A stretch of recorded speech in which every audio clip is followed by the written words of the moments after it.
जय हिंद साथियों, आज हम लोग बात करेंगे लाइन वाक के बारे में। यहाँ जो लिखा हुआ है, आप जो पॉइंट देख रहे हैं लाइन वाक, ये एक सेफ्टी का पॉइंट होता है जो कि ऑब्जर्वेशन के रूप में इसको किया जाता है। लाइन वाक ऑब्जर्वेशन क्या होता है, ये हम लोग आज इस वीडियो में जानना सीखेंगे या जान पाएंगे कि इस वीडियो में क्या होता है। तो सबसे पहले यहाँ पे हम लोग दिए हुए हैं लाइन वाक, यानी लाइन वाक का मतलब क्या होता है कि देखिए, लाइन वाक का मतलब होता है कि टॉप मैनेजमेंट के द्वारा किसी भी साइड का सुपरविजन करना। यानी जब आपकी कंपनी में कोई टॉप मैनेजमेंट जाके आपके कंपनी के साइड के सुपरविजन करता है तो उसको हम लोग लाइन वाक बोलते हैं।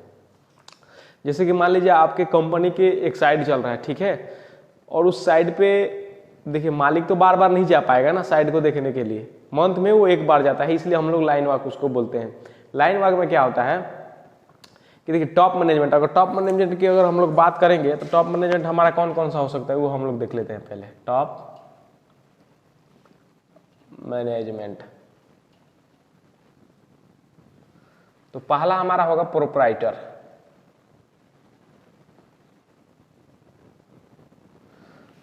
पहला हमारा क्या होगा प्रोप्राइटर। दूसरा हमारा हो सकता है क्या, सेफ्टी ऑफिसर। तीसरा हमारा होगा क्या, इंजीनियर। उसके बाद हमारा क्या हो सकता है, कौन सा ऐसा व्यक्ति हो सकता है जो टॉप मैनेजमेंट में आ सकता है, वो हो सकता है हमारा साइड इंचार्ज। ऐसे ही करके हम लोग अगर देखें तो टॉप मैनेजमेंट में सुपरवाइजर भी आ सकता है। जब हम लोग सुपरवाइजर के साथ साइड में टहले जाएंगे ऑब्जर्वेशन करें तो बिना सुपरवाइजर के तो आप नहीं जा सकते ना साइड में, क्योंकि सुपरवाइजर ही आपको लेके जाएगा साइड में। किसी भी तरह का साइड होगा तो वो आपको लेके जाएगा कि सर ये हमारा साइड है, यहाँ देख लीजिए। तो सबसे जो पहला पॉइंट है, देखिए लाइन वॉक करने का उद्देश्य क्या होता है कि लाइन वॉक में एक्चुअली बहुत सारे साइड चलते हैं, ठीक है, और साइड में बहुत सारे वर्कर भी काम करते हैं, और उस वर्कर को क्या क्या प्रॉब्लम होता है वो सुपरवाइजर को बताता है, और आप लोग जानते हैं कि सुपरवाइजर उस बात को टाल देते हैं। साइड में बहुत से प्रकार के आप लोग देखते हैं, बहुत सारे ऑब्जर्वेशन मिलते हैं जो कि छोटी से लेकर बहुत बड़ी बड़ी होती है। ये क्या होता है कि सुपरवाइजर लोग काम निकालने के चक्कर में उस ऑब्जर्वेशन को इग्नोर कर देते हैं, और इग्नोर करने के बाद उसको काम को प्रॉपर करते हैं, जिसकी वजह से एक्सीडेंट हो जाता है। इसी को हम लोग लाइन वाक बोलते हैं। लाइन वाक में क्या होता है कि टॉप मैनेजमेंट जो हम लोग अभी हमने नोट किया है, यहाँ पे टॉप मैनेजमेंट जो हम लोग देख रहे हैं, proprietor, safety officer, engineer, site in charge, ये लोग क्या करते हैं, साइड में बार बार नहीं जाते हैं। क्योंकि ये लोग अगर साइड में बार बार जाएंगे तो इन लोग काम को नहीं देख पाएंगे, जैसे कि ऑफिस वर्क हो गया इन लोगों का, जैसे किसी भी काम का मीटिंग का हो गया। क्योंकि हम लोग को रखे क्यों, जो कि सुपरवाइजर किस लिए रखा जाता है, ताकि साइड को अच्छी तरह से वो विजिट करे और साइड में जो भी ऑब्जर्वेशन निकले उसको अच्छे से करे, और वर्कर को एक सुरक्षा या सुरक्षित वातावरण दे सके जिसमें वर्कर आसानी से कार्य कर सके किसी भी कार्य को। अभी सुपरवाइजर लोग नाम करने के लिए सारे वर्कर को ऐसे खटाते हैं जैसे कि मानो गधा खट रहा है, ठीक है ना, ऐसा थोड़ी होता है किसी प्लांट में। इस प्लांट में एक ही वर्कर का साथी होता है, वो होता है सेफ्टी ऑफिसर या सेफ्टी सुपरवाइजर या सेफ्टी स्टीवर्ड। बाकी अन्य लोग केवल काम के पीछे भागते हैं। एक सेफ्टी ऑफिसर या सेफ्टी सुपरवाइजर या सेफ्टी स्टीवर्ड ही, यही लोग मिलके उस वर्कर को मतलब एक अच्छा वातावरण देते हैं, और उनको एक अच्छी तरह से फैसिलिटी देते हैं, और उनको एक कार्य करने के अच्छा वातावरण के साथ साथ उनको एक आराम करने का जगह भी देते हैं। और वही लोग एक होते हैं कि जो उनकी मजबूरियों को समझ सकते हैं। बाकी तो सुपरवाइजर तो काम के लिए होता है, वो काम लेगा भाई आपसे। तो एक फॉर्मेट बनाया गया, उस फॉर्मेट में क्या हुआ कि ऐसा नियम लगाया गया कि जिसमें हमारे कंपनी के मालिक हो, इंजीनियर हो, बड़ा पद का अधिकारी जो सेफ्टी ऑफिसर हो या सेफ्टी इंचार्ज हो या सेफ्टी इंजीनियर हो या इंजीनियर हो, ये लोग एक बार कम से कम साइड में जाएंगे और उस वर्कर से पूछेंगे कि आपको क्या क्या प्रॉब्लम आ रहा है, और उस प्रॉब्लम को इम्प्लीमेंट करें। इसी को हम लोग लाइन वाक बोलते हैं। मतलब लाइन वाक में मालिक को एक बार साइड पे जाना ही जाना है, या टॉप मैनेजमेंट के लोगों को साइड पे जाना है और उस साइड को देखना है अच्छे तरह से, और उस देखने के बाद ये सारे जो चीजें लिखी हुई हैं सीरियल नंबर, जैसे मान लीजिए यहाँ पर भी हम लोग एक देंगे ये वाला लाइन अप, ऐसा ही फॉर्मेट आपको मिलेगा, ठीक है ना। ऐसा फॉर्मेट आप कंप्यूटर से बना सकते हैं। मैं इसलिए बोर्ड पे दिखा रहा हूँ कि आप लोग इसके माध्यम से समझेंगे तो और अच्छा से समझ पाएंगे क्या होता है कि जब ये लोग टॉप मैनेजमेंट के लोग आते हैं ना, तो इस प्रकार का फॉर्मेट वो लोग लेके आते हैं, नहीं तो साइड में एक सुपरवाइजर के पास आता है या सेफ्टी ऑफिसर के पास तो रहता ही रहता है, क्योंकि ये चीजें नहीं रहेगा तो फिर लाइन वर्क करने से कोई फायदा भी नहीं है। तो जब ये proprietor, safety officer, engineer, site in charge, ये प्रकार के जो लोग आएंगे तो सबसे पहले आपका परमिट चेक करेंगे कि साइड में परमिट अच्छे ढंग से हुआ है नहीं। उस परमिट को अच्छे से चेक करने के बाद उस परमिट पर लिखा रहता है कि कौन सा कार्य आज होगा, वो कार्य एग्जैक्टली वही कार्य हो रहा है या नहीं। उसके बाद वो लोग टूल बॉक्स स्टॉक का जो फॉर्मेट होता है उसको चेक करेंगे, वीकली ऑडिट रिपोर्ट को चेक करेंगे, डेली ऑब्जर्वेशन आप नोट कर रहे हैं उसको चेक करेंगे। देखिए कितना सारा काम है एक लाइन वॉक में। एक लाइन वॉक की वजह से आपका पूरा साइड का पूरा मुआवजा लिया जा सकता है, एक लाइन वॉक को अगर अच्छे से कर दिया जाए तो। और मानिए तो पूरा एक मंथ का अगर एक बार इसको कर रहे हैं ना, मंथ में अगर प्रॉपर कर रहे हैं, तो मेरा मानना है कि साइड में किसी प्रकार का एक्सीडेंट नहीं हो पाएगा। क्योंकि टॉप मैनेजमेंट लोग टॉप लेवल की ही बातें सोचते हैं, अगर उनको छोटे से भी ऑब्जर्वेशन मिलेगा तो वो लोग तुरंत उसको ठीक कराएंगे, ठीक है ना। तो टॉप देखिए ऑब्जर्वेशन जो होता है वो 3 प्रकार का होता है। तो एक होता है कौन सा, तो डेली होता है, वो रजिस्टर के माध्यम से, मैं उस पर भी एक वीडियो बना दूंगा, ठीक है ना। एक डेली का होता है, एक होता है वीकली, और तीसरा होता है हमारा क्या, लाइन वॉक, जो कि मंथली। ये मंथ में एक ही बार होता है, ठीक है ना। मंथ में अगर एक बार होगा, अगर मान लीजिए मंथ में 3-4 बार आप करेंगे तो प्रोप्राइटर कितना आपके साइड में आएगा, मालिक क्या 4-5 बार साइड में आएगा। बोलिए टॉप लेवल का आदमी है वो साइड में घूमता रहेगा तो काम कैसे मिलेगा कंपनी को। अगर काम नहीं मिलेगा तो फिर काम करने से कोई फायदा भी नहीं है, ठीक है ना। तो ये सब चीजें जो लाइन वर्क फॉर्मेट है ना, ये लाइन वर्क का फॉर्मेट एक्चुअली क्या होता है, टॉप लेवल, जैसे कि टॉप लेवल के लोग जो लाइन वर्क करते हैं, इसका मतलब ये है कि मतलब बड़े बड़े कंपनियों में ही लाइन वर्क किया जाता है। बाकी अन्य कंपनियों में छोटा मोटा होता होगा, लेकिन इस प्रकार से नहीं होता होगा। तो क्या है, सबसे पहले आप लोग को लाइन वर्क, उसके बाद यहाँ आपका कंपनी का नाम रहता है, ठीक है ना। मैं इसको ब्लैंक डाला हूँ, जैसे कि मान लिया अगर कोई भी कंपनी है तो यहाँ आपका अपना कंपनी का नाम डाल सकते हैं, ठीक है ना। यहाँ अपना कंपनी का नाम, जैसे डेट यहाँ पर दिया हुआ है, डेट आप क्या डालेंगे, डेट में जैसे कि मान लीजिए 80 से जो भी डेट है उसको डेट को डाल देंगे, ठीक है ना। यहाँ आप देख सकते हैं कि लोकेशन है, जो वो लोग आएंगे तो उस लोकेशन का मुआवजा करेंगे तो लोकेशन का नाम लिखेंगे कि हम किस लोकेशन में हम लोग लाइन वॉक किए, ठीक है ना। इस चीज को ध्यान में रखना है। उसके बाद हम लोग आते हैं फॉर्मेट की बारी आती है, ठीक है ना। फॉर्मेट में वो लोग क्या करते हैं, तो सबसे पहले वो लोग आएंगे तो आपका परमिट चेक करेंगे, टूल बॉक्स स्टॉक का जो रजिस्टर होगा या जो आपका पेपर होगा उसको चेक करेंगे, चेकलिस्ट जो आप किए हैं उसको चेक करेंगे, कार्य अच्छे ढंग से चल रहा है कि नहीं उसको चेक करेंगे, ये सब चेक करेंगे नॉर्मल। ये सब नॉर्मल हो गया। नॉर्मल चेक करने के बाद वो लोग क्या करेंगे, सीधे वर्कर के पास जाएंगे, वर्कर से पूछेंगे कि आपको कार्य करने में कोई दिक्कत आ रही है, कोई परेशानियां हो रही है तो बताएं। तो बोल सकते हैं सर हमारा शू फटा हुआ है। एक्चुअली ऑलरेडी मैं साइड में जब जाता हूं तो एक्चुअली यही सब सुनने को मिलता है कि सर हमारा शू फटा है, हेलमेट नहीं है अच्छा, जैकेट अच्छा खराब है, यही सब वो लोग बोलते हैं। सर हमका सुपरवाइजर ये करने नहीं दे रहा है, वो करने, यही सब बोलते हैं, ठीक है ना। ज्यादातर वो लोग टॉप लेवल को सोच ही नहीं सकते हैं, वो लोग क्या मालूम है। तो जब प्रोप्राइटर ये सब जो टॉप मैनेजमेंट के लोग जाएंगे ना लाइन वर्क करने, तो वो लोग बड़े बड़े ऑब्जर्वेशन को देखेंगे, ठीक है ना। बड़े बड़े उन लोगों को मालूम है कहाँ खतरा आता है, लेकिन वर्कर को ये चीज मालूम नहीं रहती। उन लोगों को बस टोपी हेलमेट में वो लोग को कहानी खत्म हो जाता है। और क्या, जैसे लॉन्च वॉन्च में टाइमिंग वाइमिंग में बस वही कि सर हमारा लॉन्च टाइम पे नहीं होता है या हमारा ये चीज टाइम से नहीं मिल रहा है, वही वो लोग को मालूम है, बस और कुछ नहीं। तो क्या होता है कि लाइन वर्क में जो टॉप मैनेजमेंट के लोग जाते हैं तो सबसे पहले यहाँ सीरियल नंबर 1 डाल देंगे हम लोग, और सीरियल नंबर 1 डालने के बाद उसके बाद हम लोग क्या करते हैं कि यहाँ ऑब्जर्वेशन, जैसे कि मान लीजिए उन लोग को ऑब्जर्वेशन मिल गया किसी भी प्रकार का, जैसे कि उन लोग को ऑब्जर्वेशन मिल गया कि आपके साइड में क्या है, वर्क प्लेस साफ सुथरा नहीं है, ये बहुत बड़ा एक्सीडेंट है, ठीक है ना। ये बहुत बड़ा एक्सीडेंट का कारण होता है। एक्चुअली क्या होता है, लाइन वर्क जब आप करेंगे, ये जब आप हाउस कीपिंग नहीं करेंगे ना, तो बहुत सारी ऐसी मतलब इक्विपमेंट्स रहती है जो कि आपको खतरा पहुंचा सकते हैं, या उस कचरे की वजह से कीड़े मकोड़े हो सकते हैं, या स्नैक्स हो सकते हैं, या सांप हो सकते हैं जो आपको डंक मार सकते हैं, बाइट कर सकते हैं, काट सकते हैं। तो इसकी वजह से आपको बहुत सारी परेशानियां हो सकती है।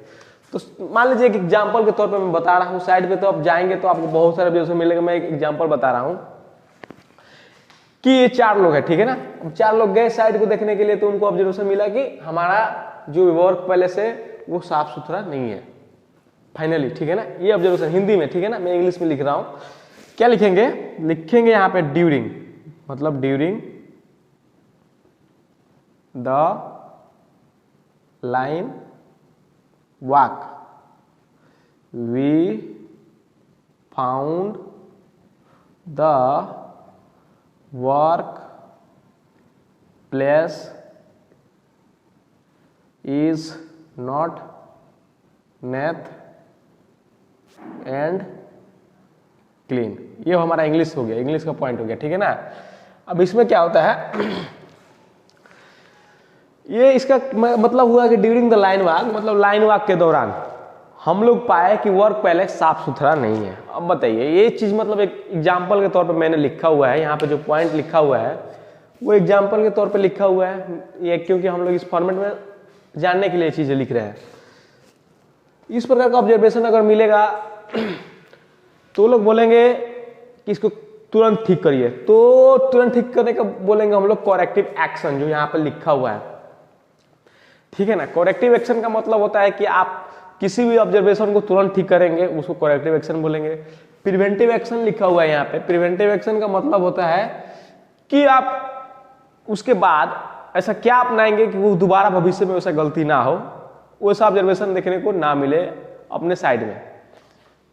उसके बाद आपको मिलेगा रिस्पॉन्सिबिलिटी। इस चीज की रिस्पॉन्सिबिलिटी कौन लेगा कि इस कार्य को अच्छे ढंग से होगा, आगे भविष्य में ऐसा इस प्रकार का कोई गलतियां नहीं होगी, इसका रिस्पॉन्सिबिलिटी कौन लेगा। और टारगेट डेट, जो ये ऑब्जर्वेशन हम लोग का निकला है, यहाँ जो ऑब्जर्वेशन निकला है, इस ऑब्जर्वेशन को हम लोग कितने दिन में ठीक कर देंगे या कितने घंटों में ठीक करेंगे या अभी ठीक कर देंगे, उसका टारगेट यहाँ डालेंगे। और उस टारगेट डेट डालने के बाद अगर उस टारगेट डेट के अंदर अगर नहीं ठीक हो रहा है तो स्टेटस में हम लोग डाल देंगे ऑन क्लोज, मतलब ये पूर्ण रूप से ठीक नहीं हुआ है। अगर ये ऑब्जर्वेशन सही हो गया, अगर ये ऑब्जर्वेशन ठीक हो गया तो यहाँ पे हम लोग क्लोज लिख देंगे या कंप्लाइड लिख देंगे, लिख के इसको बंद कर देंगे। तो यही होता है हमारा लाइन वॉक। इसमें क्या होता है कि वर्कर जो होता है ना, वो अपने दुख सुख को अपने मालिक से बता सकता है, इसलिए लाइन वॉक को बनाया गया स्पेशलिस्ट। लाइन वॉक का मेन मोटो यही होता है, मेन उद्देश्य यही रहता है कि वो अपने वर्कर से बात कर सके। ये मंथ में तो एक बार कम से कम मालिक को मिलना ही चाहिए यार, मालिक को वर्कर से कम एक बार तो मिलना ही चाहिए। या जो इंजीनियर हो, इंजीनियर से तो खैर मिलते रहते हैं वो लोग, लेकिन क्या होता है कि मालिक से वो लोग नहीं मिल पाते हैं, ठीक है ना। मालिक से नहीं मिल पाते हैं, लाइन मैनेजर से नहीं मिल पाते। लाइन मैनेजर जो होता है ना, वो बहुत बड़ा रिस्पॉन्सिबल मैन होता है। उसका जो कार्य होता है वो बहुत मतलब क्या होता है, बहुत टेंशन वाला काम रहता है। वो बहुत सारे साइड को एक बार में देखने के वो लोग को पास कार्य रहता है। वो लोग ऐसा नहीं है कि आपका एक साइड हो गया तो वो आपके पास है। लाइन मैनेजर का मतलब होता है कि लाइन मतलब बहुत सारे जगहों का वो मैनेजर है, वो बहुत सारे जगहों पर ऐसे ऐसे लाइन वॉक उसको करना है, ठीक है ना। तो कम से कम हर वर्कर को तो एक बार ना एक बार उससे मिलना ही चाहिए कि उसके साइड में क्या चल रहा है, किस प्रकार से, क्या पता कोई सुपरवाइजर उन लोगों से बिना ग्लव्स, हैंड ग्लव्स से किसी प्रकार के पीपी के बड़ा काम करा रहा हो, है कि नहीं। मान लीजिए आपका सेफ्टी सुपरवाइजर साइड में उसको प्रेशर देकर दबा के नीचे बैठा दिया गया हो और उस काम को लापरवाही से कर रहा हो। क्योंकि क्या होता है, कभी कभी सेफ्टी सुपरवाइजर और सेफ्टी ऑफिसर भी नहीं बोल पाते हैं साइड में। तो चूंकि क्या होता है कि इंजीनियर और सुपरवाइजर का इतना दबाव रहता है साइड में, कभी कभी वो लोग भी नहीं बोल पाते हैं। तो वो लोग नहीं बोल पाते हैं तो वो लोग क्या करते हैं, वो लोग भी अपना एक्शन लेते हैं, लेकिन उन लोग का एक्शन थोड़ा नहीं हो पाता है, क्योंकि वो 5 या 10 मिनट के बाद वो लोग ठीक कर लेते हैं। तुरंत ठीक कर लेंगे तो आप क्या एक्शन लेंगे 5 या 10 मिनट। लेकिन एक्सीडेंट उन्हीं के दौरान होता है जबकि जो हम लोग ऑनलेस या किसी प्रकार की लापरवाही से हम लोग काम करते हैं। खतरा देखिए, खतरा जब होता है ना प्लांट में, तो वो खतरा ये नहीं है कि 24 घंटा के अंदर होगा या 24 घंटा, वो एक पल में हो जाता है। क्यों हो जाता है, क्योंकि हम उस समय लापरवाही कर देते हैं।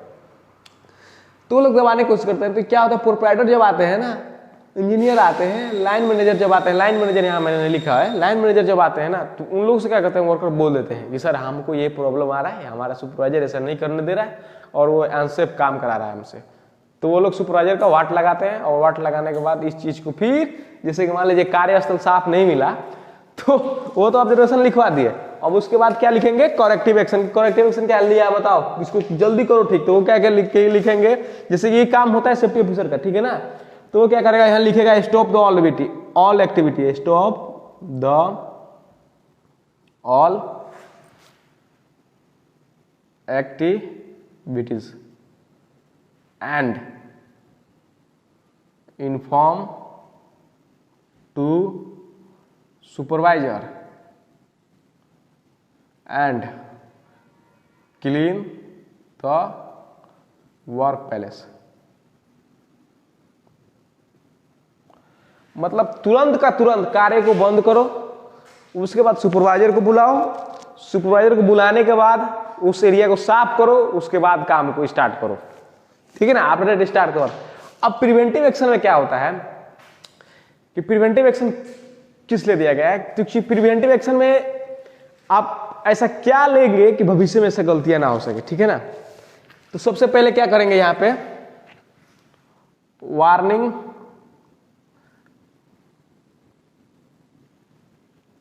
टू सुपरवाइजर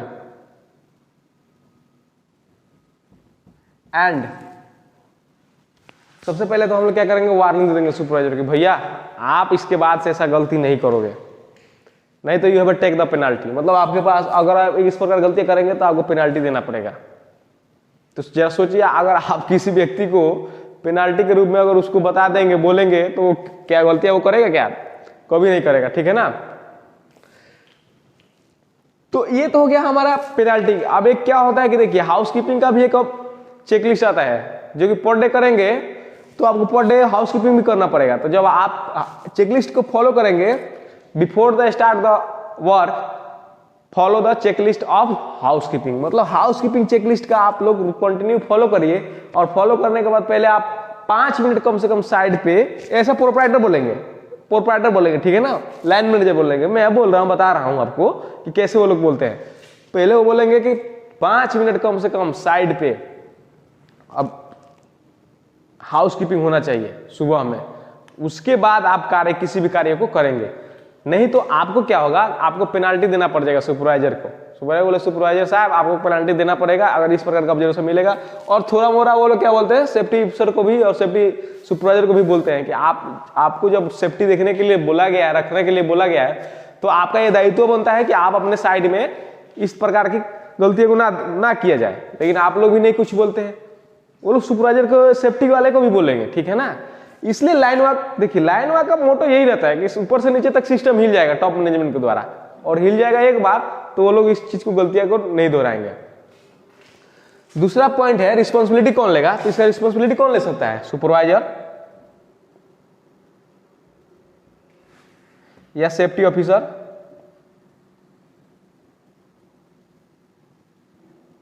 है ना, यही 2 आदमी लेंगे, ठीक है ना। यही लोग 2 आदमी ज्यादातर साइड में रहते हैं। ये साइड इंचार्ज भी हो सकते हैं, साइड इंचार्ज दिन में एक बार आ जाता है कभी कभार, ठीक है ना। उसके बाद यहाँ पर टारगेट डेट, टारगेट डेट कौन लेगा, टारगेट डेट जैसे मान लीजिए हाउसकीपिंग है, तो इस हाउसकीपिंग को कौन कब तक होगा, तो नेक्स्ट डे, जैसे कि मान लीजिए आज हमारा 03/1/2023 है, ठीक है ना, आज का डेट, तो यहाँ हम लोग डेट डाल देंगे 4/3/2023, ठीक है ना। अब इसको 4 तारीख जब हो जाएगा, इस फॉर्मेट को ऐसे ही रखेंगे, ठीक है ना, इस फॉर्मेट को ऐसे ही रखेंगे। फॉर्मेट को रखने के बाद इसका स्टेटस क्या रहेगा, नेक्स्ट डे में हम जब हम आएंगे, खुद हम सेफ्टी वाले जब हम आएंगे सुपरवाइजर को, तो ये वार्निंग देख गए हैं हम, टॉप मैनेजमेंट देख गया है, सुपरवाइजर को काम कराना है, तो नेक्स्ट डे जब हम आएंगे तो 5 मिनट जब हाउसकीपिंग होगा, जब सारा वर्क पहले साफ सुथरा हो जाएगा, तो इस स्टेटस को हम लोग क्या करेंगे, क्लोज लिख देंगे, CLOSED, क्लोज्ड, ठीक है ना। क्लोज्ड लिखने के बाद क्या होता है कि ये ऑब्जर्वेशन हो गया, मतलब ये ऑब्जर्वेशन जो हमको मिला था, ये ऑब्जर्वेशन का कार्य हो चुका है। तो इस तरह से हम लोग लाइन वॉक करते हैं, चूंकि टॉप मैनेजमेंट के द्वारा किया जाता है। अब यहां बारी आती है कि सर यहां जो फीडबैक हम लोग लिखते हैं, फीडबैक का कार्य क्या होता है सर, देखिए यहाँ फीडबैक लिखे हम, ठीक है ना। अब मान लीजिए कि ये टॉप मैनेजमेंट के जो लोग आएंगे, तो क्या केवल गलतियां निकाल के जाएंगे क्या, साइड में तो अच्छा भी काम चल रहा है भैया, उसको भी देखिए कि ऐसे ही केवल गलतियां निकाल के आप चले जाएंगे। तो जब साइड में इस प्रकार की जब अच्छे कार्य जब चलेंगे, तो उसको क्या कहते हैं कि फीडबैक हमको दे दीजिए कि सर हम लोग क्या आपको अच्छा लगा हमारे साइड में, तो लोग दे देंगे। मान लीजिए मेरा मेथड में डाल रहा हूं, ठीक है ना, all worker are used to helmet, मतलब हेलमेट नहीं, sorry, use to PP, helmet तो सभी पहनते हैं, पीपी का मतलब हो गया सारा प्रोटेक्टिव इक्विपमेंट, पीपी मतलब सभी वर्कर क्या किए हैं कि पीपीई को पहने हुए हैं, ठीक है ना। पीपी का मतलब क्या होता है, पर्सनल प्रोटेक्टिव इक्विपमेंट, जो कि सारा पीपी वो लोग पहने हुए हैं। तो ये ऐसा होता है ऑब्जर्वेशन, ये होता है मंथली, एक होता है डेली, एक होता है वीकली। तो डेली का जो होता है मैं उस पर भी एक वीडियो बना दूंगा, आपको देख सकते हैं। बाकी अदरवाइज आपको इसमें क्या करना रहता है, सबसे जो मेन पॉइंट है लाइन वाक का, ये टॉप मैनेजमेंट जो लोग होते हैं ना, ये मंथ में एक बार आते हैं और आने के बाद ऐसे इन लोगों को जाने नहीं दिया जाता है, ठीक है ना। ये सब जब आप कार्य कर लेंगे ना, इतना सारा जब कार्य हो जाएगा, फीडबैक वोडबैक दे देंगे, तो आपको कहना रहता है कि सर इसके नीचे थोड़ा सा जगह रहता है कि सर यहाँ आप साइन कर दीजिए, यहाँ पे आप थोड़ा साइन कर दीजिए सर, जैसे कि मैं अपना साइन कर दूंगा, ठीक है ना। यहाँ अपना साइन कर दिया, यहाँ कोई और साइन कर दिया, यहाँ जो जितना भी लोग होंगे 4-5 लोग यहाँ साइन कर देंगे, उनका स्टाम्प रहता है, यहाँ से स्टाम्प मार देंगे, 1 मिनट सॉरी, यहाँ वो लोग क्या करेंगे, स्टाम्प मार देंगे, ठीक है ना। स्टाम्प मार के वो लोग चले जाएंगे। यहाँ पे वो लोग क्या करेंगे ना, देखिए वो लोग बहुत चालाक होते हैं, ऐसा नहीं है क्योंकि वो लोग स्टाम्प साइन मार के चले जाएंगे। वो लोग क्या करते हैं कि जो 3 तारीख डेट है ना, यहाँ पे वो लोग डेट भी डाल देते हैं 3/1/30, क्योंकि क्या होता है कि वो लोग को भी मालूम रहता है साला ये लोग क्या करेगा, डेट चेंज करके इधर अपना मन का डेट डाल देगा, जिससे लोग फंस जाते हैं, ठीक है ना। और इसमें क्या होता है, जो कि ये जो साइन लेने का क्या फायदा होता है, ये क्या होता है, डॉक्यूमेंट वैलिड हो जाता है। क्योंकि देखिए ऐसा तो अगर मान लीजिए लाइन वर्क हम लोग कर रहे हैं, ठीक है ना, हमारा प्रोप्राइटर कुछ नहीं आया, क्या कि हम अपने से जो मर्जी आया भर दिए, भरने के बाद क्या किया कि हम लोग साइन वाइन भी मार देंगे लोकल फोकल, लेकिन स्टाम्प कहाँ से लाएंगे भैया, स्टाम्प तो उन लोगों के पास है ना। स्टाम्प क्या करते हैं कि वो लोग लेके साथ में रखते हैं, जब मंथ में एक बार साइट विजिट करेंगे तो अपना पूरा इक्विपमेंट लेके वो लोग चलते हैं, ठीक है ना। तो वो लोग क्या करेंगे, स्टाम्प मारेंगे यहाँ पे और साइन करके जाएंगे। तो वो चीज़ नहीं लेंगे ना, तो आप जब ऑडिट करने जाएंगे ना, इस साल में एक बार जब ऑडिट होगा तो इस चीज़ को चेक किया जाता है। और देखिए एक चीज़ और इम्पोर्टेंट है कि वो लोग क्या करते हैं, जब इस प्रकार का जब ऑब्जर्वेशन मिलेगा वर्क प्लेस पे, तो वो लोग फोटो क्लिक करते हैं, मोबाइल लेके रखते हैं, फोटो क्लिक करेंगे और फोटो क्लिक करने के बाद वो आपको दे देंगे, बोलेंगे कि देखो ये तुम्हारा गलती है, इसको ठीक करो, और ठीक करने के बाद इसको फिर एक फोटो और खींचो जो ठीक हो गया। तो और ठीक करने के बाद उसको क्या करता है, इस फॉर्मेट के नीचे यानी उस प्रिंट को प्रिंट करके और उस फॉर्मेट के नीचे लगा दिया जाता है। जैसे कि मान लीजिए कि हमारा एक कचरा वाला वर्क प्लेस है, ठीक है, इसका हम लोग फोटो उठा लिए, यहाँ हमारा साफ सुथरा वर्क प्लेस है, यहाँ का हम लोग फोटो उठा लेते हैं। इसको क्या कर देंगे, बिफोर मतलब पहले, बिफोर, और इसको क्या कर देंगे आफ्टर। इंप्लीमेंट हुआ कि नहीं हुआ ना जी। जैसे कि मान लीजिए 3 तारीख को ऑब्जर्वेशन मिला हमको, तो ये कचरा वर्क प्लेस था, तो इसको हम लोग क्या किए, बिफोर मतलब पहले का, जैसे साइड पहले का था, और उसके बाद साफ सुथरा करने के बाद क्या करेंगे, उसको फोटो एक और ले लेंगे, उसको वहां लिख देंगे आफ्टर। इससे क्या होता है कि ऑडिट के समय में आप जब जाएंगे ना ऑडिट करने, तो थर्ड पार्टी का आता है, तो वो बोलेगा भैया ये सब तो आप तो लिख दिए हैं, ये सिग्नेचर भी करा दिए हैं, ठीक है, लेकिन इसका फोटो कहाँ है, ये मैं कैसे विश्वास करूं कि आप ऐसा किए हैं, कैसे विश्वास करूंगा, दिखाइए। तो वो लोग फोटो भी खींचते हैं, ठीक है ना। आपको उसमें तेज रहना, सेफ्टी वाले को भी तेज रहना पड़ता है, क्योंकि उन लोग का ही ऑडिट करना रहता है, एक सेफ्टी वाला ही ऑडिट करता है और साल में एक बार होता है। तो वो लोग फोटो जब दिखाएंगे तो वो जाके वो संतुष्ट होगा, देखिए एक लाइन वाक से कितनी चीजें इससे लगी हुई है, ठीक है ना। ऐसा नहीं समझिए कि लाइन वाक आसान है, समझ रहे हैं ना मेरी बातों को। तो इस प्रकार से हम लोग लाइन वाक ऑब्जर्वेशन करते हैं। ऑब्जर्वेशन का मतलब ही होता है ये, इस तरह से जब टॉप मैनेजमेंट आके जब आपका क्लास करेगा ना, आपके साथ ऑब्जर्वेशन करेगा, तो आप समझ सकते हैं कि कितनी बड़ी बातें होगी। तो इससे आपको भी कुछ सीखने को मिलेगा, ठीक है ना। क्योंकि देखिए अगर टॉप मैनेजमेंट के लोग अगर नहीं आएंगे आपके साइड में, अगर वो लोग नहीं आएंगे ना, तो आप लोग भी केयरलेस हो जाते हैं, हम लोग भी केयरलेस हो जाते हैं। हम लोग कल छोड़ो यार, कौन आता है, कौन देखने आता है साइड में, छोड़ो थोड़ा बहुत है करने दो, हमारा क्या जाता है। अगर वो लोग आएंगे तो हम लोग क्या रहता है, वो लोग आते हैं तो कुछ सिखा कर जरूर जाते हैं। तो इसलिए लाइन वाक करना बहुत जरूरी रहता है प्लांट में, क्योंकि किसी भी खतरे को इससे बचाया जा सकता है। ये छोटा मोटा पॉइंट नहीं है। अगर आप लोग को सॉफ्ट कॉपी अगर चाहिए ना, तो मैं वीडियो को अभी ये वीडियो जब खत्म होगा तो लास्ट में आपको एक सॉफ्ट कॉपी दे दूंगा और एक फिलअप किया हुआ, दोनों को दिखा दूंगा, ठीक है ना। दोनों जब दिखेंगे आप तो आपको समझ में आ जाएगा कि क्या डिफरेंट है। तो इसी के साथ हम लोग इस वीडियो को समाप्त करते हैं। फिर नेक्स्ट वीडियो में हम लोग एक मजेदार पॉइंट के साथ मिलेंगे और आपके साथ एक और वीडियो शूट करेंगे और आपको समझाने की कोशिश करूंगा जितना भी हो सके। आप लोग कमेंट करके बताएं कि आपको किस टॉपिक पे वीडियो चाहिए, मैं उस टॉपिक पे वीडियो भी बना कर दूंगा और आप लोग के साथ जुड़े रहने का हमेशा प्रयास करूंगा। Thank you.